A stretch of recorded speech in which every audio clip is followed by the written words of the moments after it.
What the Hype versi Deep on Topic.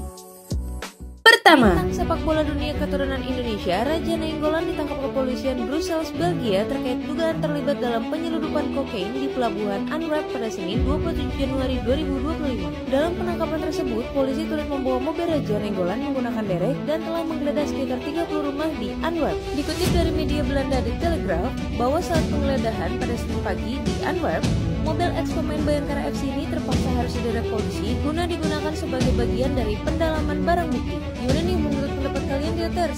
Kedua, Indonesia U20 meraih kemenangan telak 5-0 dalam laga uji coba melawan klub lokal. Meski menang besar, pelatih Indra Syafri mengaku belum puas dengan performa timnya. Menurut Indra, masih ada beberapa aspek yang perlu ditingkatkan, terutama di sektor pertahanan dan konsistensi permainan. Kemenangan ini menjadi langkah awal persiapan timnas U20 menghadapi tantangan besar ke depannya. Bagaimana menurut kamu, Deoters?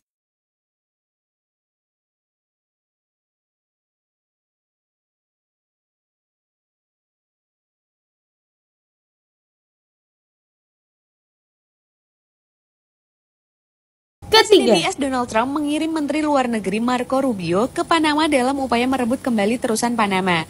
Trump menuduh Panama melanggar perjanjian dengan IS, terutama terkait pengaruh Cina yang semakin meluas di sana. Menurut Trump, 70% rambu di terusan Panama kini menggunakan bahasa Cina. Padahal kesepakatan awal melarang hal tersebut. Ia juga menyoroti tarif tinggi yang dikenakan Panama pada kapal-kapal IS. Marco Rubio ditugaskan untuk berdiskusi dengan pejabat Panama guna menyelesaikan masalah ini. Trump menegaskan IS memiliki kontribusi besar dalam pembangunan terusan tersebut dan berharap dapat mengambil kembali kendali. Bagaimana tanggapan kamu, Deoters? keempat, Negara Cina menjadi korban pemerasan oleh petugas imigrasi di Bandara Soekarno-Hatta, Tangerang. Kedutaan Besar Cina melaporkan setidaknya 44 kasus pemerasan sejak Februari 2024 hingga Januari 2025, dengan total uang yang dikembalikan mencapai 32,75 juta rupiah. Kedubes Cina menyebut ini hanya puncak gunung es, karena banyak korban memilih tidak melapor akibat jadwal padat atau takut pembalasan.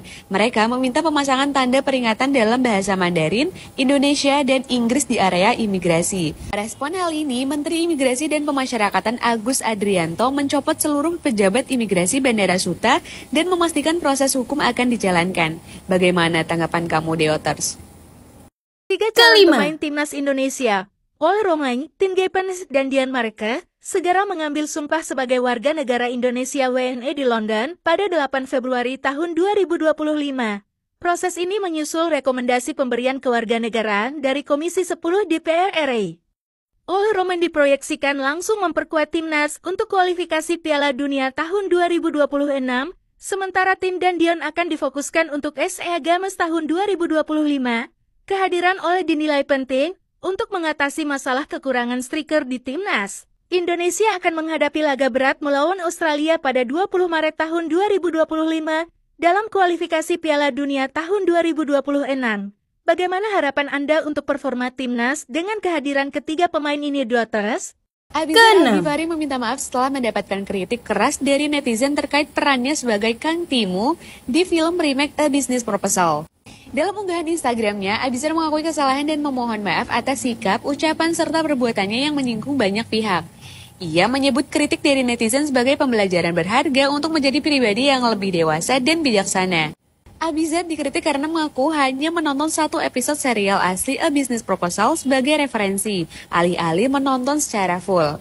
Netizen menilai hal itu kurang profesional, terutama karena serial tersebut menjadi dasar utama film yang ia perankan. Gimana menurut kalian, Deoters? ketujuh, Aktris Taiwan Barbie Hsu meninggal dunia di usia 48 tahun pada Senin 3 Februari 2025. Bintang serial populer Meteor Garden ini meninggal karena pneumonia setelah tertular influenza saat berlibur di Jepang. Kabar meninggalnya Barbie Hsu cukup mengejutkan publik, tak hanya bagi penggemar, sahabat sang aktris juga banyak yang terkejut mendengar berita duka ini. Lawan main Barbie Hsu di Meteor Garden, Jerian turut menuliskan penghormatan terakhir untuk sang aktris. Melalui akun media sosial miliknya, Jerian mengungkapkan memori kenangannya bersama Barbie Hsu. Turut berduka cita untuk keluarga yang ditinggalkan di Deoters. kedelapan, Kecelakaan maut terjadi di pintu tol Ciawi Bogor, Jawa Barat pada Selasa 4 Februari 2025 dan 8 orang dilaporkan meninggal dunia.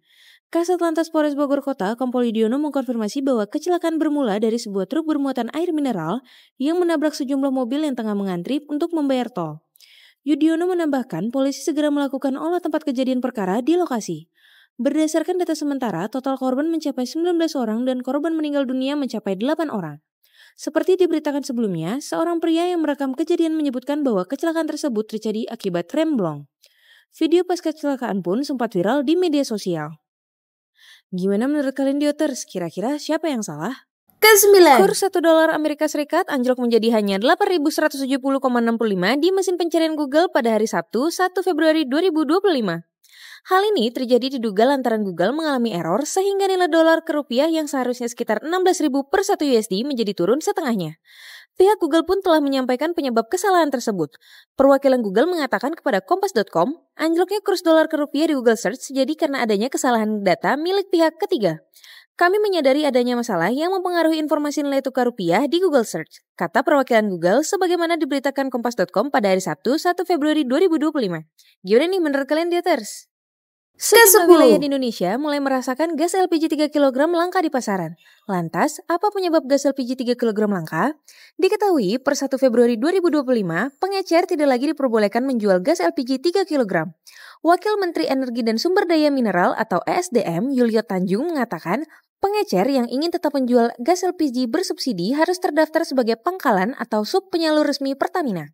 Jadi, pengecer kita jadikan pangkalan, dan mereka harus mendaftarkan nomor induk perusahaan terlebih dahulu, ujar Yulio di Jakarta pada Jumat 31 Januari 2025.